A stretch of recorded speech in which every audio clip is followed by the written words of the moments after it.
All right, ladies, we will now move very quickly to the fireside chat that we have for today. And the fireside chat is on the choices that matter. That's the topic.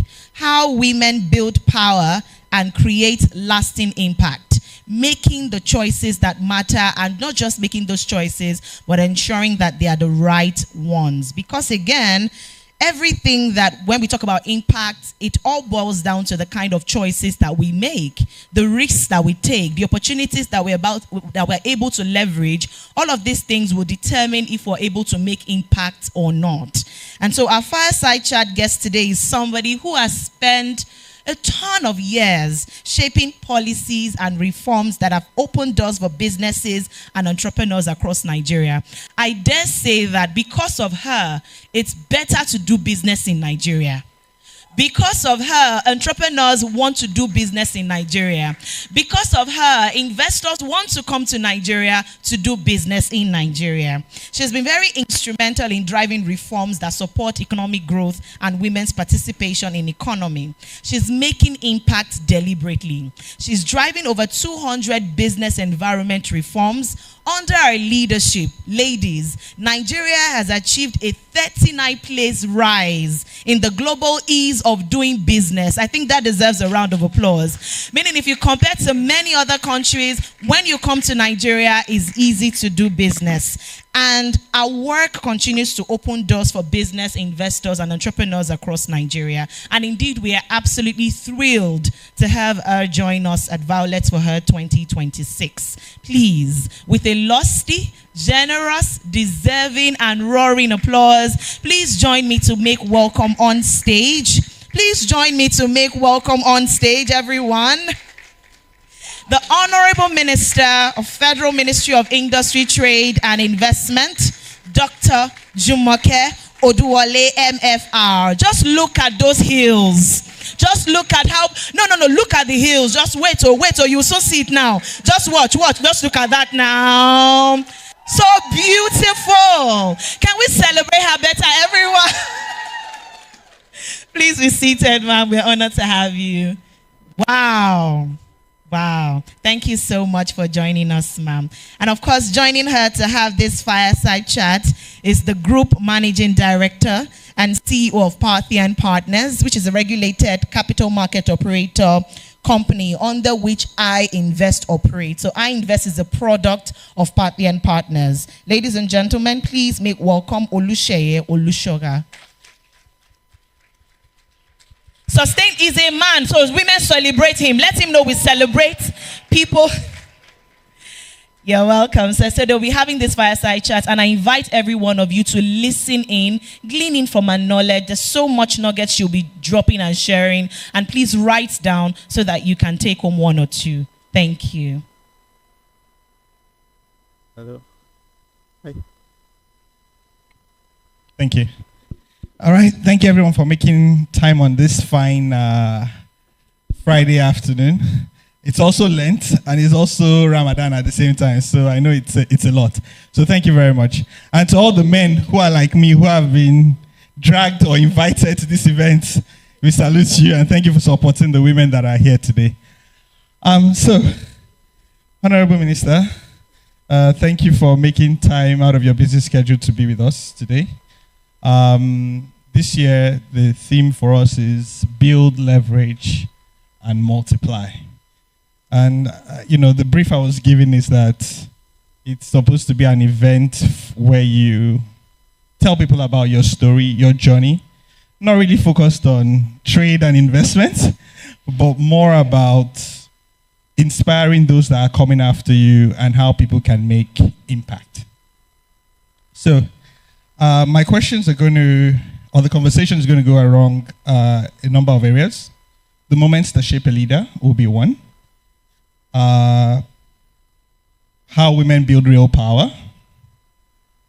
Creating impact that lasts. And finally, the person behind the role of the Honourable Minister. Okay. So let's start with the first one.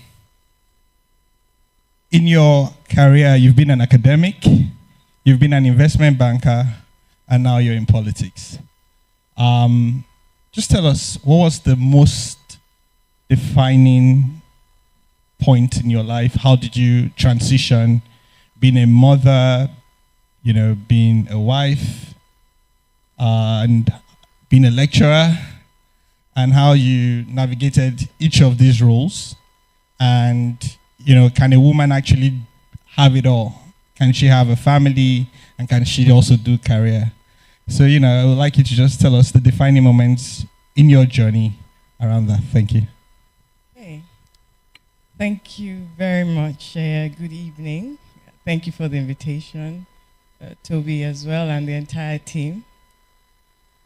MD Fidelity Bank, she had to step out.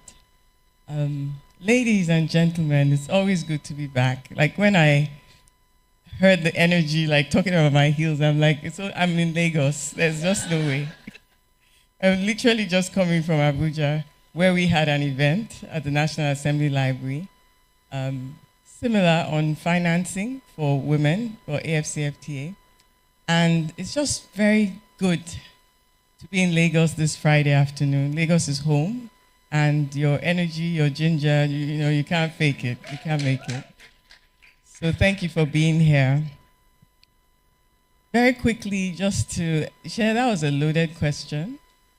Transitions, I don't even know where to start because I feel like some people at least would have heard some of the story already, and it's in the public purview. So what do I tell you today that is not in the public purview? Because being a lecturer, when I'm with my students, you walk into a room, they're already Googling as you're sitting there, as you're walking up. So whatever you're going to say, people already know in this day and age. But just to say that I started out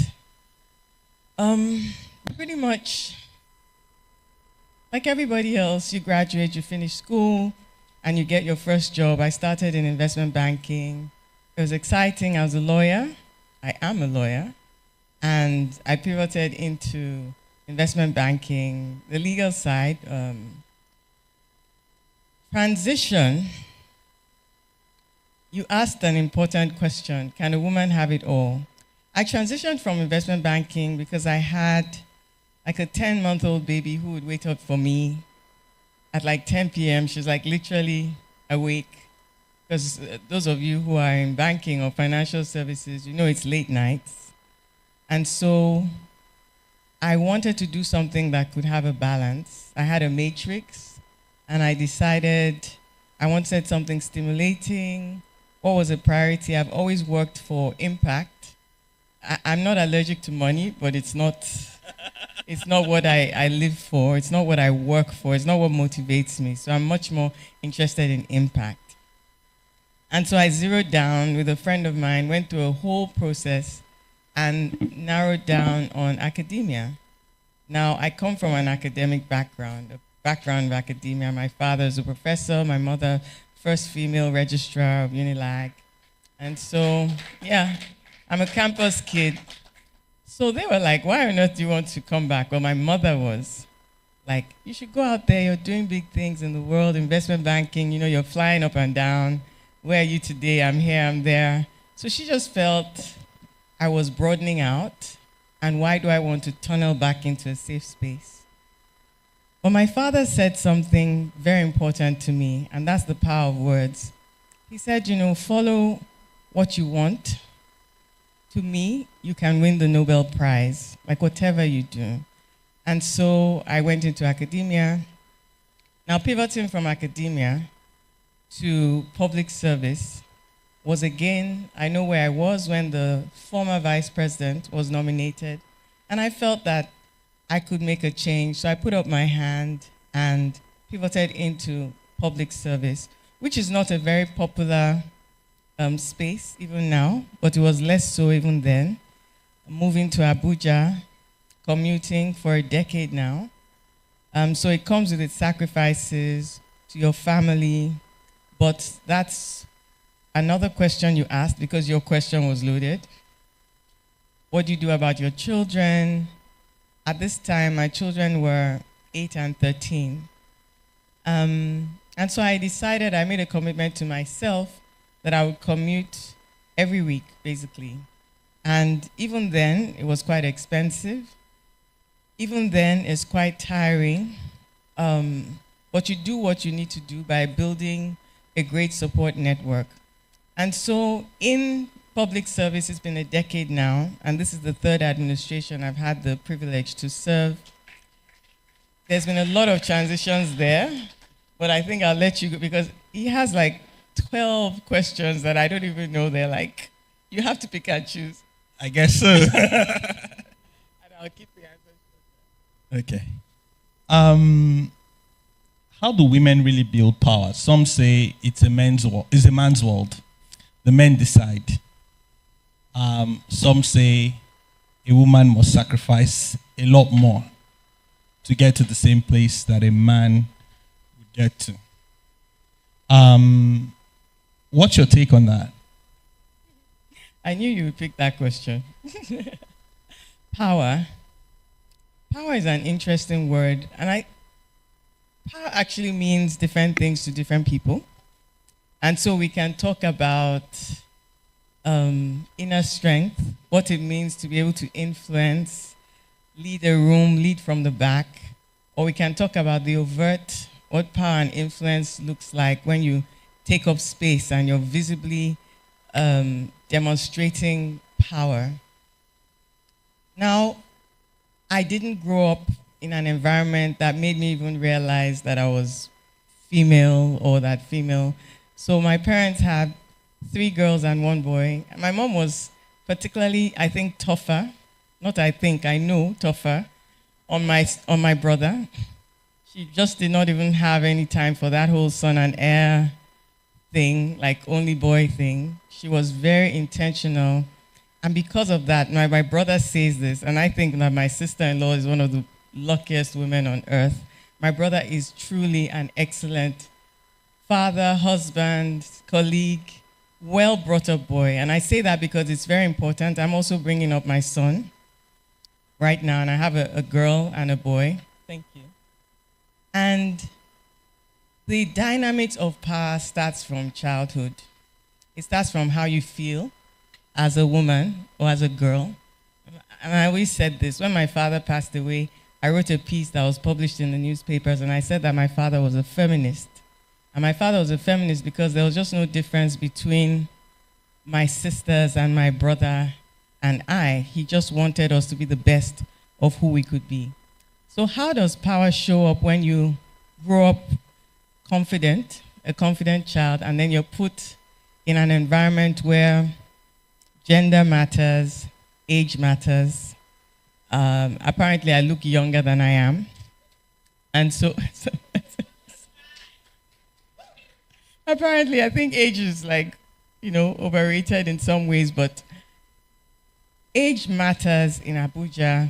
Gender matters. I'm not going to say it doesn't, but how has it affected me? And choosing who you work for or with, both vice presidents and now the president, are people who actually work very well with women. So that sets a stage for how you can manifest power or not in an environment. I would say that being underestimated is a gift. I really enjoy it because I've seen so many times you walk into a room, people are like greeting you dismissively, and by the end of the meeting, they want your card. By the end of the meeting, they want to know who you are. They want to associate with you. So that's now influence and maneuvering. But raw power, which I think is where more what Chair wants to discuss. It is about sheathing your emotions and winning with your mind. It's about intentionality. It's about being very intentional, calculating, strategic. People think about those words negatively, but it's either you're playing to win. I always say if you're not agenda setting, you're on the menu. So if you're not having your strategic conversations and your meetings before the meetings, then you're certainly on the menu. So in terms of power, it's something that every person, not even just a woman, must be extremely intentional about. And it means about what you want to achieve, what you want to influence, who you want to influence, and the impact you want to make on the world. So power, in summary, is a long-term game. It's a long-term game. Wow, that's a lot. I would say, follow what you believe in, intentionality, very important points. But when you have to make very challenging decisions, what do you look to?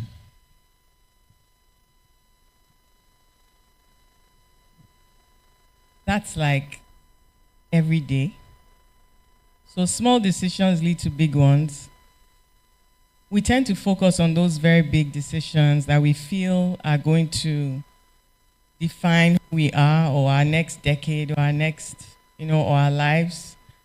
But really, decision making is a daily walk, and being authentic and true to yourself, understanding your strengths, your weaknesses, and having people around you who strategically balance who you are. So the network, making sure that you also, I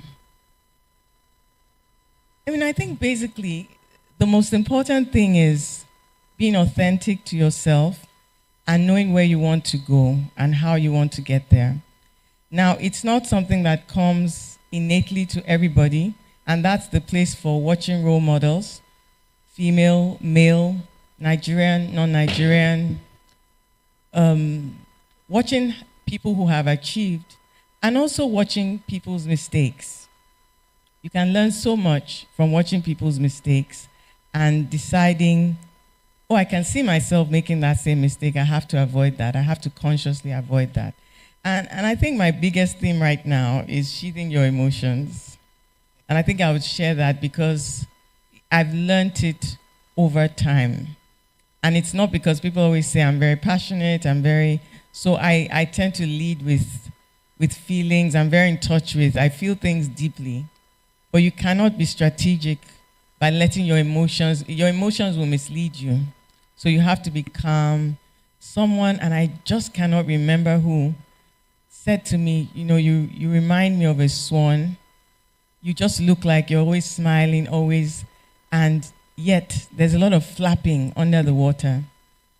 And I love that analogy because every day is like a battle. And it doesn't have to be that we're under stress because we're in a battle.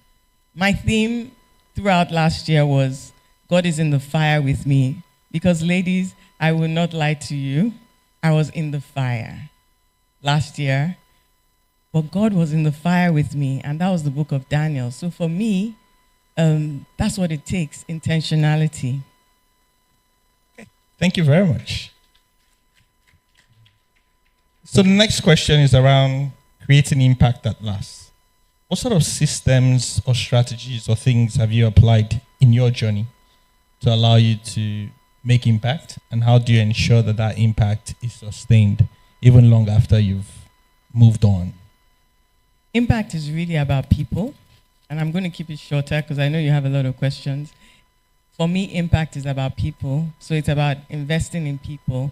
And strategies around me, it's always about building my team, pouring into my team, pouring into people around me with intentionality, always groomed like younger people on my team, always have a team that has a lot of females.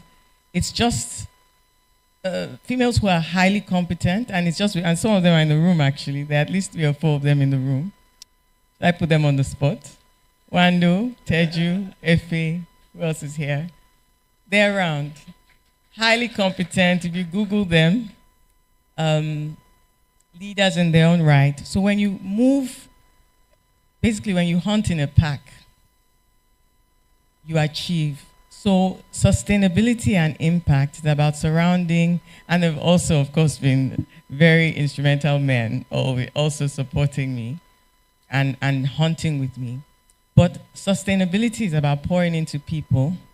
And so whether it's about businesses, it's about the connections with the entrepreneurs, with the investors, with the industrialists, caring enough about them to solve their problems. When it's my team, it's about investing, coaching, leading, getting upset and pouring in, like caring enough to make sure that we're all growing together, that we're all winning together, and not just giving up on people too easily. Okay, thank you. So basically, teamwork matters. Okay. A decision with lasting impact. So is there a professional decision that you've made that did not work out? It can be simple, it can be a simple no. Maybe you're just one of the lucky ones. That did not work out. Yep. Yes. Let me see. Yes. So there was a particular reform that I poured a lot of energy into. It was a legislative reform, and my team and I and the whole of federal government poured a lot into this reform, and we were able to get it through the federal government. There were a number of agencies. This was way back, maybe about 2017. And we got it through the 9th National Assembly. And when it got to the then president's desk, it was scuttled by one of the agencies, by an officer in one of the agencies. And the decision, we knew that that person had a problem. It was like a gatekeeping situation. And the decision to move on without fully settling that and just being like, you get it through the National Assembly. Surely by the time it gets to the president's desk, everybody can see the benefits and it will be signed and implemented for Nigeria. But that little stakeholder management decision that we sort of ignored became a very big problem then. And the administration ended, that legislation was not signed. So we had to start again in the 10th National Assembly. Nothing was changed in the whole legislation of about 700 pages, except like a paragraph. After about 5 months of stakeholder management, I had to deploy a good cop, bad cop strategy and corner that particular ministry and that particular desk and fix that. So the decision sometimes to move on without settling some certain things can catch up with you later. It was a costly one because for Nigeria, it took 15 months. And in retrospect, if we had nailed it, fought the tough fight then we could have saved Nigeria 15 months. So I guess the lesson from that is it's not done until it's done. Okay. I guess the last pillar in terms of questions I'm going to ask you is on the person behind the role, who is Jumoke Oduwole, and what's your daily grounding, and what will be your message to your younger self? So my daily grounding is really just trying to have some quiet time, connect with God, praying, and just communing, like just throughout the day, really, because I wouldn't say that, I have all the time every day to have there were times in my life when I could just have quiet time, 2 hours, 3 hours, 4 a.m., 5 a.m. before the world woke up. And now I look like, where are the leeks, where are the onions? But now life is on a fast pace. So it's really what has been in my life that is still, but just that communing is essential before I speak.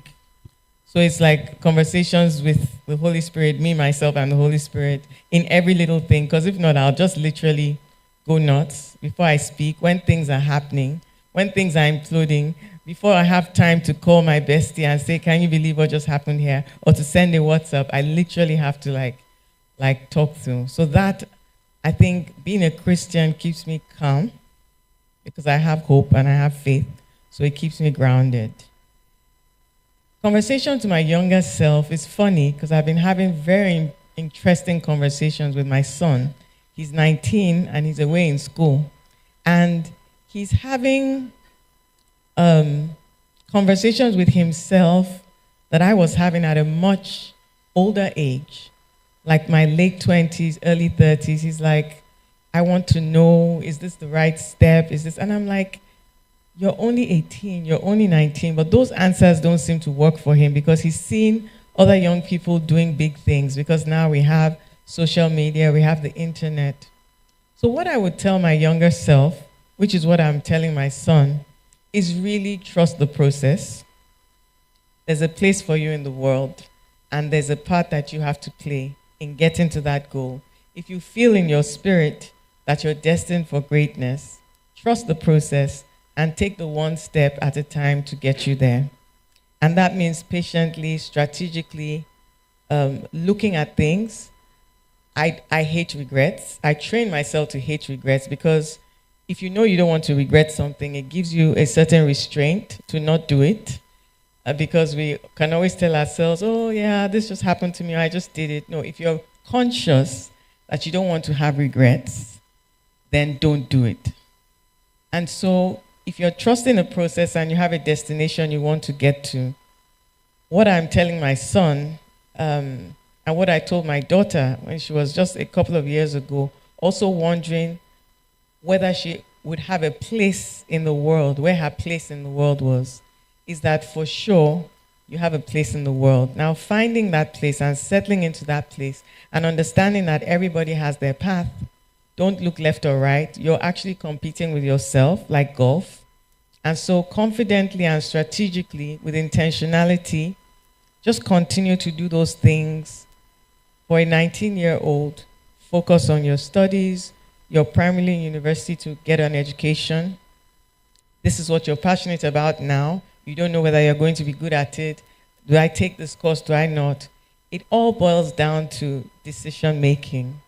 So training yourself on decision making, like he had 2 opportunities and it was a practical exercise. So you have 2 opportunities. So I went through an exercise with him of asking him some questions. This role and this role, which one will have? Basically, I was trying to get him to see where there will be sustainability. And I used to tell my former students, my students when I was a lecturer then, that if you have 3 job offers immediately after school, 1 pays you a whole load of money, 1 is very exciting, and 1 gives you skills. This audience knows that the best thing to take is skills, but it's not obvious to a younger person. So hone your skills. You're laughing, you're not sure. I want to believe that if you're in this room, you know that money is fleeting. You might lose the job, you might, and excitement is also temporary. You might be traveling up and down or whatever, but are you getting grounded? Are you getting deep? Are you honing expertise? And the test is simple. In 10 years' time, just look at those entry level, and in 10 years' time, it is the people who hone their skills that will be achieving in multiples. And so it's just a simple test for all of us to check ourselves, and I guess it's delayed gratification. But this is not even just your younger self. You have to tell yourself constantly as you make decisions every step of the way, and know that you can sacrifice for now for the life you want to live a bit later. Yeah.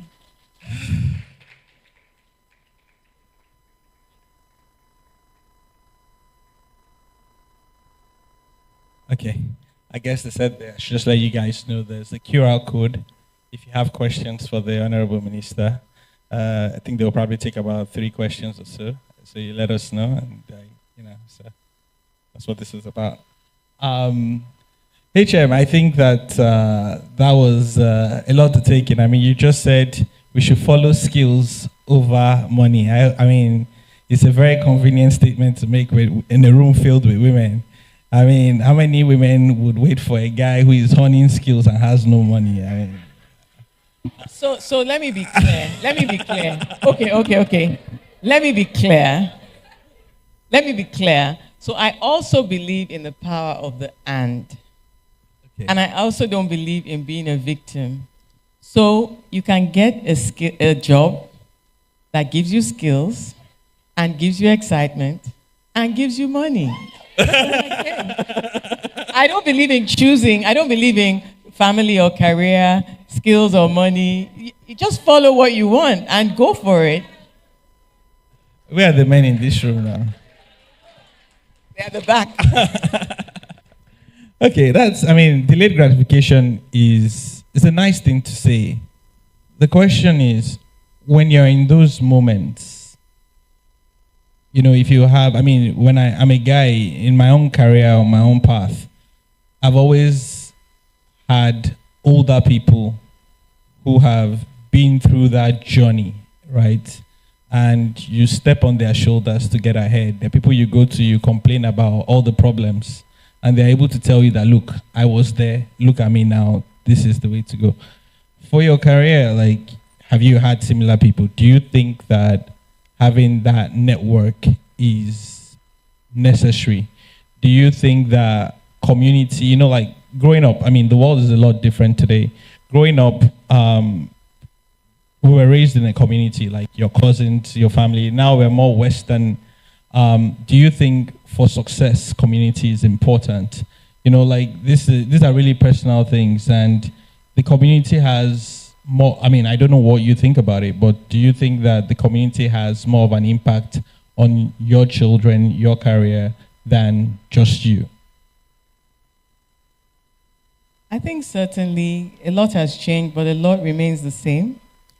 Values and finding people with like values to be around, whether in your personal life or in your professional life, is extremely important because everybody needs a support network, and everybody is human, and everybody is tough. So you have down times, you have lonely times. In fact, the more successful you are, it's very lonely at the top. I love that song. I love that song. But that song actually became very real because people look at you and they have a different mindset. If I describe the day I've had today, I don't look it. So the things that I've come across, like I started my morning, I've had 2 meetings, then went for an event, things happened, this has changed, fundamental shift in the ministry, one very positive, one very, not so positive. I was stuck in a lift this morning, and I was going to be late for a meeting, and then I had to make sure that I caught the flight to be here in time and not let this whole event down. Having to sort of move the time. And so people look at you, and what you look like on the outside may not be what is going on inside. And so you need the support network that you can be real with, and that can support you in your very tough times. Now I'm basically very relaxed and energized by the positive energy. Here, I feel it's a safe space. I'm very comfortable. Yesterday was a very tough day.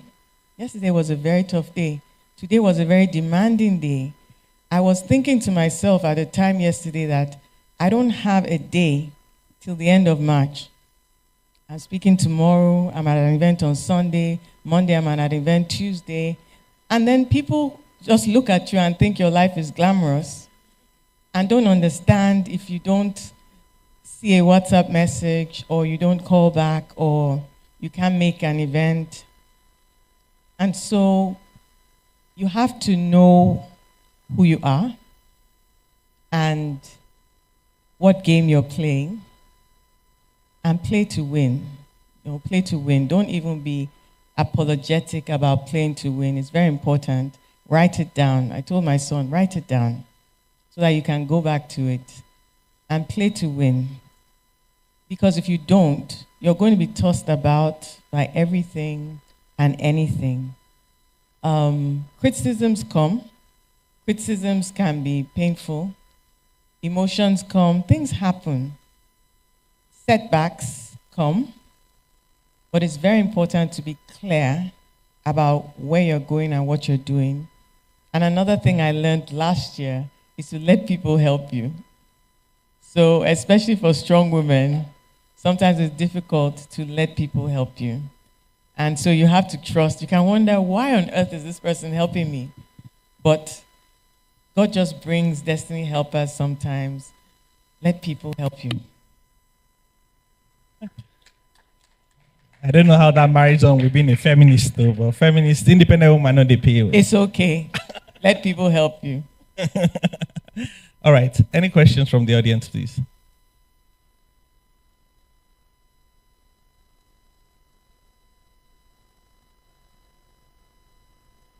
Sound. Okay. First off, can we celebrate both of them?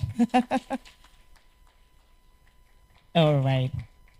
All right, Honourable Minister, there are a lot of young Nigerians that are uncertain about the long-term prospect of Nigeria. By virtue of where you sit, what's your perspective on Japa? I'm the wrong person to ask. I'm so positive on Nigeria, you all know. But it's not without basis. It's not without basis. When I look at, from where I sit, when I look at the Nigerian economy, and I look at maybe the last decade, 15 years, and where we are now, and when I look at how non-Nigerians look at Nigeria, and you know, I told you I was a lecturer, so I had a lot of students who went into the workforce, and a lot of them left the country. Now, one thing, I went off to school. For some years, I lived in the US, I lived in the UK, I lived in the US, and I came back. And that was a personal choice. Now, I don't think we should guilt trip whoever chooses to leave Nigeria. I think we live in a global village, and home is where the heart is. But if you ask me about Nigeria, I know people who are non-Nigerian who have moved here and are thriving here. And so we have to, as Nigerians, learn to remove the emotional sentiment, the baggage that comes with the pain and trauma that some have had. Some have not even experienced the trauma, but like the experiment with the monkeys, you don't even know why you complain about Nigeria. You don't even know why you bitch. You just feel like, it's hard in Nigeria. Oh, it's hard in Nigeria. And sometimes we parrot what we miss the change because we're too busy socializing in the pain. And that's where the company you keep really matters.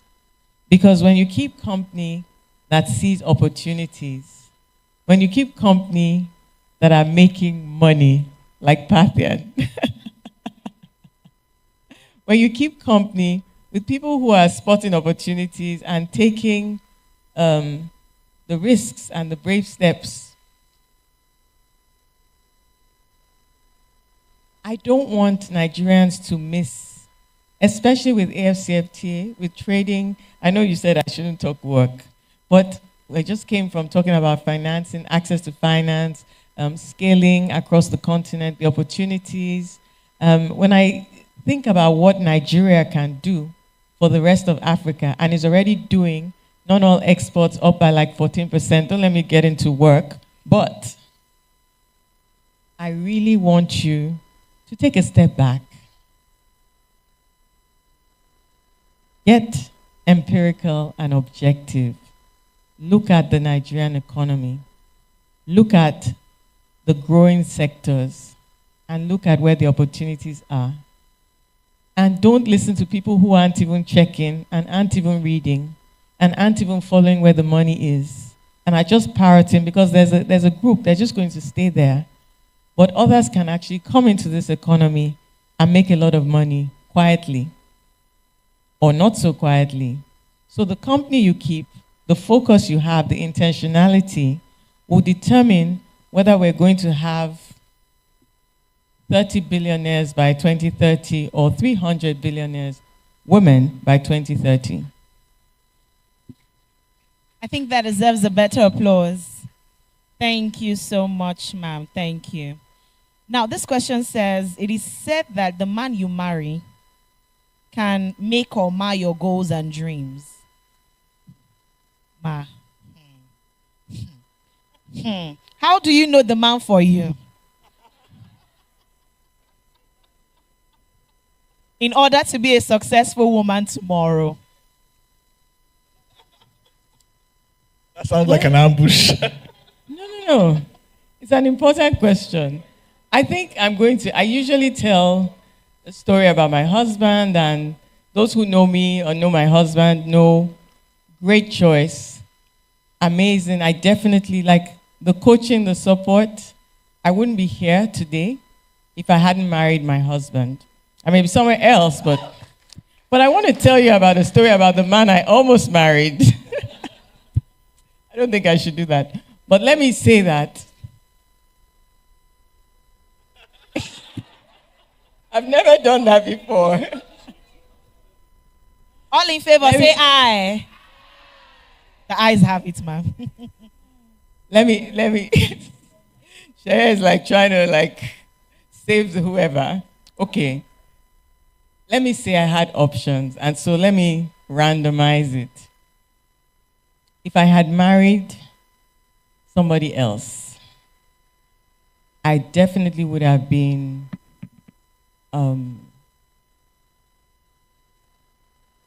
much less able to find my path. I would have not had my voice. And the question of how do you know who is the one for you? If you marry, oh, I love him so much, oh.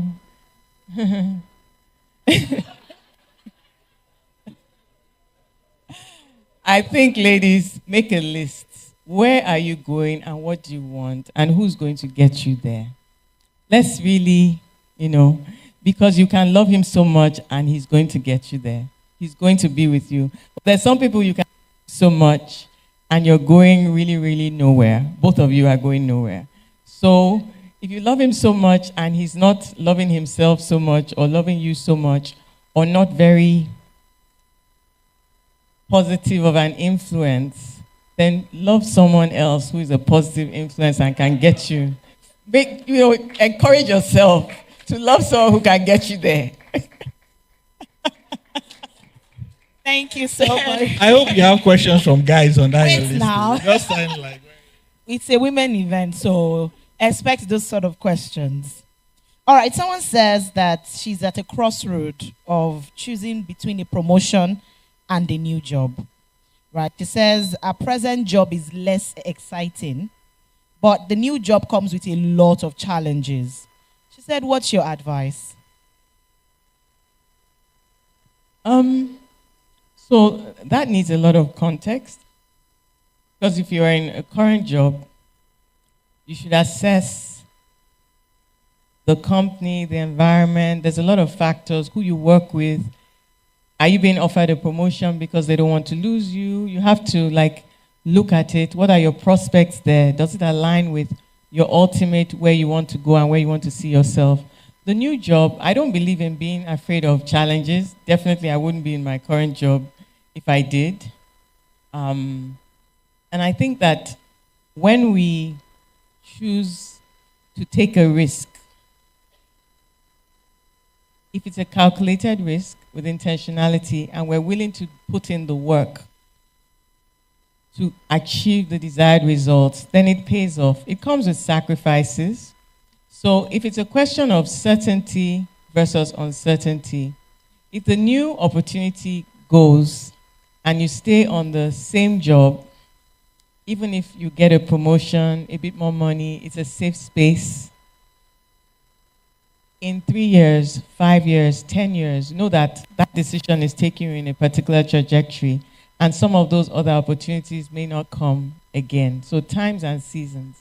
And if you take a new job and you don't think it through properly, you may veer off for more money or for what looks very exciting. And then you may start looking back longingly, if I had stayed in this company and been patient and dedicated, in another 5 years, 10 years, 3 years, where would I have been? If the company does an IPO and you're just like, wow, what happened there? So it takes a lot of context, but it's again back to decision making and making sure that you're rigorous in your process and that you discuss it with people. I was actually very happy that my son could have some of those conversations with me, because I think young people especially, if they just discuss with each other or they discuss with the wrong people, they can veer off and close off some opportunities that you're just putting yourself in a trajectory where you could have been at an inflection point. Please, can we put our hands together for her for those brilliant answers so far? So we have just 2 quick questions. I think we have about 20, just few minutes left. The second to the last question. There are complaints about women representation in political appointments. What is the advice to women themselves to create and seize opportunities? So I guess this person is asking as it relates to politics and holding positions. Show up. So it may sound harsh, but I can't count the number of women who say to me, you're trying, no, I can't do it. Abuja, all you people. Or even, let me not even use Abuja. Even when I was teaching, when I've made money, maybe I'll go and teach. So if you want to see females, you can't want to see it from your own comfort seat, or someone else should go and do it. Because it's hot in the kitchen, more people have to go in and in numbers. And women in political appointments, women in elected office, women in governors, women in C-suites, it takes showing up, being there, being very well prepared. It takes a level of sacrifice to be that good and that better than the norm. Excellence should be a given. And then it takes strategic intentionality. I made sure that the event we had earlier today, we had probably as many men as women, and I invited them because we're talking about financing female-owned and female-led businesses, and a lot of the capital is in the hands of men. So how will a room full of women have that conversation and not have the men in the room? So intentionality in appointments, and I don't think that any of our leaders don't want to appoint women. I don't think the president or the vice president or governors don't want to appoint women. I think more the challenge is that there's so many more men showing up that they have to actually look for the women to find them. In fact, I know that they actively look for the women to find them. And so when I started with show up, it means, so we care about our children, our husbands, our comfort, our lifestyle. I can't have anybody chase me. I can't this, I can't shout, I can't this. And we just lean back. And then we wonder why. Okay, I'll give you an example. There was an opportunity for a position. And I called a female. And she started, can you give me more information? She took some days to think about it. She was processing it. I'm not sure. And there's nothing wrong with that. I called a guy. 30 seconds. I don't even think it was 30 seconds. He's like, yeah, sure, let's do this. Yeah, let's do it. So I need more women who are going to be like, yeah, let's do it. What's it going to take? Oh, you want me in London tomorrow morning? Of course I can be there. It's just a matter of, I have my credit card with me. I have my passport. One of my male colleagues here, I was flying to London on a Sunday night. I think it was a Saturday night. And I just sat up and I asked my team, it was like 5 p.m. I'm like, wait a minute, who's traveling with me? And they hadn't put anyone on the London trip because I was going to Mozambique from there, and 2 people were flying straight to Mozambique from Abuja. I was just comfortably in Lagos. I said, no. I'm not going alone. What if? And my team were like, okay, who? The guy has his passport on him all the time. Where is he? Tayo. If you tell him now, let's go to London, where is he? He's around here. He's just going to be like, and I said, how come you? He says, that's happened to me before. They got the ticket, they got everything. He was on my flight with me, 9 p.m. from 5 p.m. So who is ready to show up, to do whatever, and to get it done? Wow. So all of you go and carry your passports like this one. Just Be ready. Be ready. So the final question will be, give a bit more clarity on your daily and weekly routines, what they look like. Beyond prayer, what else is there? So that will be the final question. I'll tell you. So I have maybe 4 people that I would touch base with. I'm taking off now, boarded, landed. This happened, that happened. Strong support network. It's going to be okay. Tomorrow is a new day. Like, in my day, there's just a few people that are in the day with me. And so whatever it is, trusted. Don't have people in your inner core that are not trusted, because everything you say, 10 other people, then 100 other people know what it is or what you're going through. But you need 2-3 people every day, or I have in my day. So crisis, I'm like, you will not believe what just happened now. So I'm in the middle of the meeting and someone has gone rogue. What are you going to do? If you're going to be able to have your resting bitch face intact, then you have to be able to send a WhatsApp to somebody that, you know what, can you believe what this jerk just said? I'm just looking calm, but inside I'm like, no, he did not say that. And then you're like messaging, I'm going to say this. And the person is like, please, use your church mind. Calm down 1 minute. You need that. Or at least I have that. I have that. And so that's in terms of the highs, the lows, the high pressure, the lonely at the top, the how we doing this. But they're not just chit-chat buddies. They're people who are adding value. They're people who are carrying weight with me.